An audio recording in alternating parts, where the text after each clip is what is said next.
Josie Calder is 28 years old, and she has never once known this land to lose. The ground here doesn't crack quietly.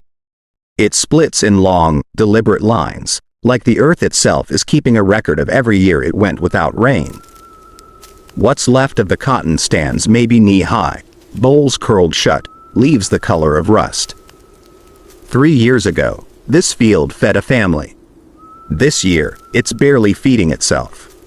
This is 200 acres in the Texas Hill Country, on land that has belonged to one family since 1911. And in 6 months, it will belong to someone else, unless Josephine Calder does something no one in her family has ever done on this ground. If you've ever been told to give up on something before it had the chance to grow, stay close, because this story is about to prove them wrong right alongside her. Subscribe if you're the kind of person who plants for a harvest you might not live to see. Hit like if patience has ever been the only thing standing between you and everyone who doubted you. And drop a comment and tell us, where in the world are you watching this from? She knows this fence line the way most people know their own hands, where it sags, where it was mended in 98, where her great-great-grandfather drove the first post before any of them were born. 4 generations of Calders pulled cotton out of this caliche clay. They survived boll weevils. They survived the Depression. They survived droughts their own grandparents still told stories about at supper. Decades later, like ghosts that kept coming back. But this one is different. Not a hard year you tighten your belt and wait out. A different climate, quietly rewriting the rules underneath their boots, and cotton was never built to survive the version of Texas this land is becoming. The letter comes on a Tuesday. Certified mail. Bank letterhead. The kind of envelope that makes a person's stomach drop before they've even opened it. Hollis Calder reads it alone on the porch, 3 times. Before he says a word to his daughter. The letter didn't give them a countdown. It gave them a decision already made. Non-renewal of operating line, effective end of season. That's what it said, in the flat language banks use when they've already stopped caring how the words land. No grace period. No 90 days to scramble. Just a line of credit that had carried the farm through every planting season for 11 years, gone the moment this year's harvest closed out. Marcus Teller arrives 2 days later, driving a truck too clean for these roads. He's the vice president of land acquisitions for Prairie Star Holdings, a firm that has quietly bought up 11 failing farms in this county over the past 4 years, always right after the bank letters go out. He never calls it a foreclosure sale. He calls it an opportunity for the Calders to walk away with something, instead of nothing. The offer is real money. It is also, everyone in that kitchen understands, a fraction of what this land was worth before 3 years without rain. Hollis wants to take it. Not because he doesn't love the place, because he's tired in a way that has nothing to do with sleep. He's watched 4 seasons of cotton fail. He doesn't see a 5th one going any differently. Josie doesn't have an argument yet. Just a refusal. Something in her won't let this be the year the Calder name comes off this land, even though she can't yet say what she'd do instead of exactly what her father did, and his father before him. Looking for the original deed paperwork in the attic, Josie finds something else first. Her grandmother Opal's old recipe box. The tin one with the rusted hinge that used to sit on the kitchen counter until Opal passed. It's heavier than it should be. Inside, wedged behind index cards for peach cobbler and chicken and dumplings, are folded pages that aren't recipes at all. They're notes. A decade of them, in Opal's handwriting, dated and organized like field records. Cultivar names. Graft dates. Measurements taken every fall along the dry creek at the back edge of the property, ground too rocky and root rot damaged for cotton to ever do well on. Opal had been quietly testing pecan grafts back there for 10 years, telling no one, while she kept cooking supper and letting everyone believe the recipe box held nothing but recipes. Josie walks the creek line the next morning. And there they are, pecan trees that were never planted, never irrigated, never once babied through a drought. Wild ones, decades old, some likely older than the farmhouse itself. Every field around them lost its crop this year. These trees didn't just survive. They look, if anything, unbothered. Here's what almost nobody tells you about pecans, and it's the reason most farmers never plant them, even when the evidence is standing right in front of them. A grafted pecan tree, the kind that produces a reliable, sellable nut, not just whatever a wild seedling happens to give you, usually needs 4 to 6 years before it bears its first nuts at all, and closer to 8 to 10 years before it produces a commercially meaningful crop. Full maturity can take 15 to 20 years. That is not a crop you plant for this year's income. It's a crop you plant for a decade from now, or for someone who isn't born yet. And it isn't as simple as sticking one variety in the ground. Pecan trees need a cross-pollinator, a second, genetically different cultivar blooming at a slightly different time, because most pecan trees can't reliably pollinate themselves. Get the pairing wrong, and you can have a healthy orchard that barely nuts. But here's the trade you're making for that patience. Cotton roots run shallow, a few feet down, drinking whatever's near the surface, which is exactly why 3 dry years in a row can wipe it out. A mature pecan taproot can reach 15, 20 feet down, deep into the water table this region sits on. That's not a guess. It's the entire reason those wild trees on the Calder Creek line are still standing while the cotton fields around them failed.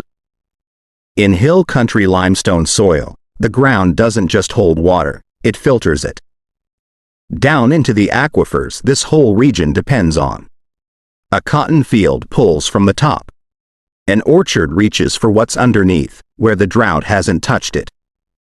That's the trade. 10 years of almost nothing, for a tree that can outlast almost anything. Josie doesn't propose replacing the whole farm. That's the part that matters. She proposes 60 acres, the worst ground they have, the section closest to the creek where root rot has been quietly killing the cotton for years anyway. Ground that was never going to recover no matter what they planted next season. The other 140 acres keep doing what they've always done, for now. It's not everything. It's a bet sized to what they can actually survive losing. Hollis doesn't say yes at the table. But 3 days later, he's the one who drives into town to ask about grafted stock. Word travels fast at the feed store. Trees, on Calder land, instead of cotton. Men who farmed this county for 40 years nod politely and say things like, different approach. And, time will tell, in the particular tone reserved for a decision they've already privately decided is a mistake. Nobody says it's foolish to her face. They don't have to. Planting happens in January, in the cold, dormant season window when bare root grafted trees handle transplant best. It is not a beautiful scene. It's frozen hands, a rented auger, 40-pound bags of compost, and rows measured out with stakes and string 35 feet apart so the canopies will one day have room to spread. 2 cultivars go in, side by side, chosen for their bloom timing and their track record in shallow, rocky hill country soil. Josie found the names in Opal's notes. Tested and proven a decade before anyone else thought to try them here. By the end of the week, 60 acres that used to grow cotton now grow 412 saplings, none of them taller than Josie's waist. That night, she walks the new rows alone. In the dark, they don't look like much. Thin stakes with a few bare branches, easy to mistake for nothing at all. The operating line on the equipment lapses when this season closes out, no grace period, nothing left to negotiate. The longer note on the land itself gives them 3 years before Prairie Star Holdings, or anyone else, can make another offer that's hard to refuse. 3 years. And the trees she just planted won't produce a single sellable nut for at least 4. Josie doesn't know yet if this was faith or foolishness. Neither does anyone else in this county. That's a question the land itself is going to have to answer. 2 years after planting, the rows along the creek don't look like much of a bet paying off. The trees are taller than they were, chest high now instead of ankle high, but they are still, by any measure that matters to a bank, worth nothing. No nuts. No income. Just 412 young pecan trees pulling water from deep in the limestone, and a note on the land that has 3 years left to run, whether the trees are ready or not. The operating line never made it past that first season. When it lapsed, the equipment went with it. The picker, the sprayer rig, the new irrigation pump, sold at auction before the second planting even went into the ground. Nobody fought it. There was nothing left to fight. What's left of the Calder place runs now on borrowed tools, rented time, and whatever Hollis and Josie can do with their own 2 hands. What nobody shows you about an orchard is the middle part. There's no harvest to film, no dramatic before and after. There's Josie on her knees in July, hand clearing Bermuda grass from around each trunk so it doesn't choke the young root systems, the same work a sprayer rig would have done in an afternoon, if the sprayer rig still belonged to them. There's deer fencing that needs checking every week, because a single hungry buck can strip a 2-year-old sapling back to nothing in one night. There's a drip line that clogs and clogs again, and has to be flushed by hand row after row. This is what raising trees actually looks like. Slow. Repetitive. Invisible to anyone who isn't the one doing it. In the 3rd April, a supercell rolls in off the escarpment with almost no warning. Hail the size of golf balls falls for 11 minutes. It strips leaves, snaps young central leaders clean off at the graft line, and leaves whole rows of pecan trees looking like something took a hammer to them, branch by branch. Not every tree is destroyed. That's the truth that matters here, even though it doesn't feel like much comfort standing in the wreckage the next morning. But it isn't nothing, either. The 140 acres still in cotton don't get off with damaged branches. Hail at that size doesn't prune a cotton plant, it ends it. By afternoon, the fields that were supposed to be the safe, familiar choice are as bare as the ones that failed to drought 3 years earlier. Every farm in the county gets hit the same way.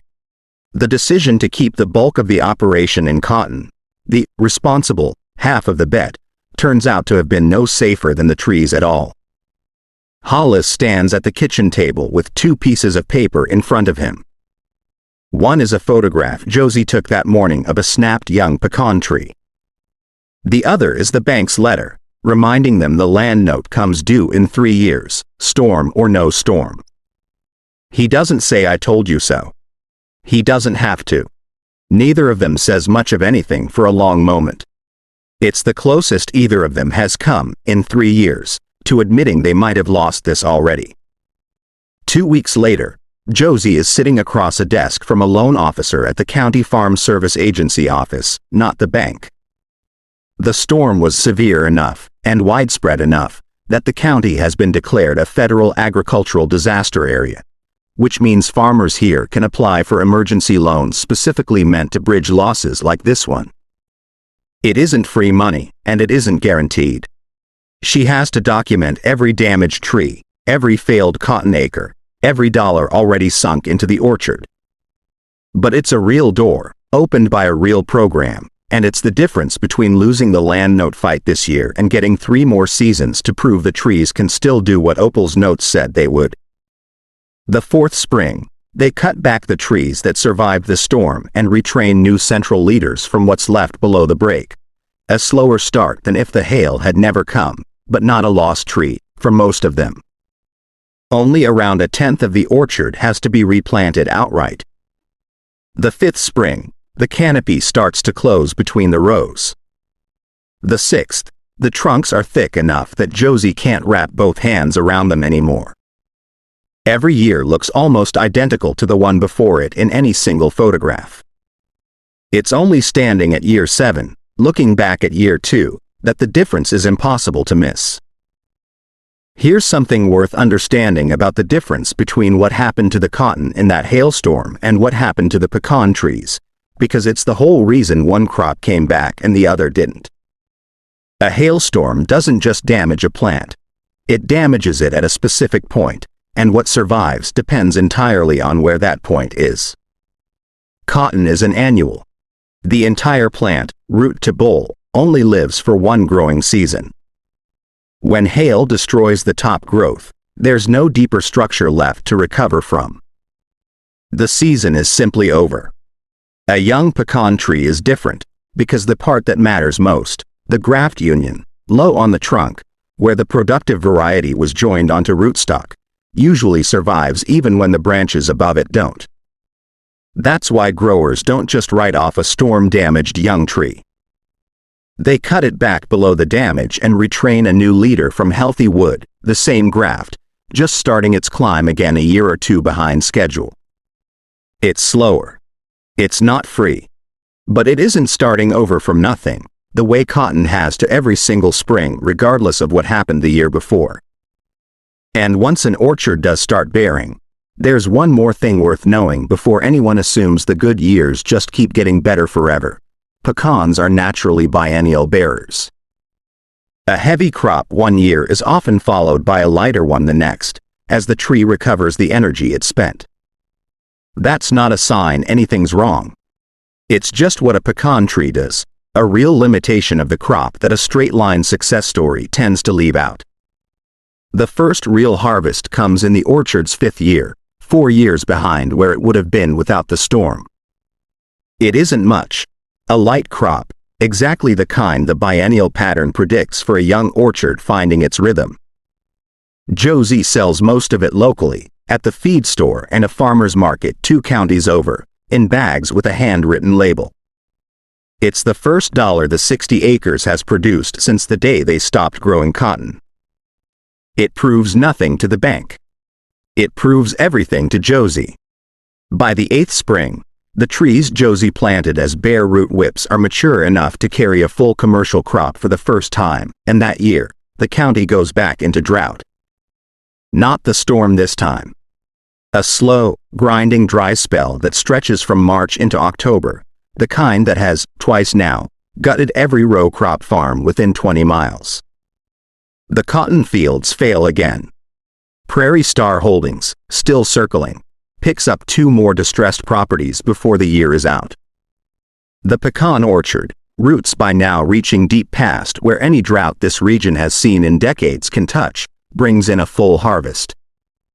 A regional pecan cooperative out of the hill country has spent 2 years scrambling for reliable supply. After back-to-back bad seasons among its usual growers. What they find at the Calder place isn't the biggest orchard in their network. It's the most consistent one, with clean records going back to the very first light harvest, and yields that held up through a drought that broke half their other growers. They offer Josie a 3-year supply contract, priced at a meaningful premium over typical commodity pecan pricing, tied specifically to that traceability and consistency. It's the first contract this land has ever had that wasn't measured in bushels of cotton against a falling market. Marcus Teller comes back to the Calder place that same fall. He doesn't bring an offer this time. Prairie Star Holdings is trying to permit a new development 2 counties over, and the Water Authority is requiring long-term groundwater data for the aquifer zone before approving it, decades of it. Ideally, not the 2 or 3 years most developers can produce. Somebody at the county records office mentioned the Calder family has creek line water table notes going back further than almost anyone's. Further than his own company's, certainly. He's not there to buy the land anymore. He's there to ask permission to use Opal's numbers. The new appraisal comes that winter. The property that the bank had once valued at just over $300,000, drought-stressed dryland cropland nobody especially wanted, now carries a bearing pecan orchard with a standing supply contract. Alongside cropland that everyone in the county has now watched fail twice. The total valuation comes in more than double what it was the year Josie found the recipe box. The land note, the one that gave them exactly 3 years back when the trees were only ankle high, is paid off before the deadline that once felt impossible to meet. That spring, Josie plants a new row at the far edge of the orchard, not out of need this time, just to keep the tradition going. Her niece Della, 7 years old, packs soil around a bare root sapling with both hands, the same way Josie once watched her own hands do it in the cold of that first January. Afterward, Josie hands her the tin recipe box. It's a little heavier than it looks. Della opens it, finds a page of handwriting that isn't a recipe, and asks what it is. That's the next thing somebody's going to need to know, Josie tells her. Long after I'm not around to explain it. The appraisal letter said the land had more than doubled in value. That number was real, and it mattered. It paid off a note that once had 3 years on the clock and felt, more than once, like it might win. But that number isn't what made this land priceless. No appraisal could have proven that on its own. What made it priceless was that the land had, twice now, told the truth when nothing else in this county would. That the ground remembers what's planted in it longer than any single bad season. Any single bank letter, any single person's doubt. Opal never lived to see a single nut sold off those trees. She'd tested the cultivars in secret, for a decade, long before Josie ever put one in the ground, because she understood something her granddaughter would only fully understand standing in a hailstorm's aftermath. Some bets aren't measured by whether you personally get to cash them in. They're measured by whether the next person still has ground worth standing on. A well-tended pecan tree doesn't just outlast a single farmer. It can outlast entire generations of them. Productive pecan trees are commonly documented bearing crops for well over 100 years, with some specimens still producing after 150 to 200 years of growth. A tree planted today can, quite literally, still be feeding a family that hasn't been born yet.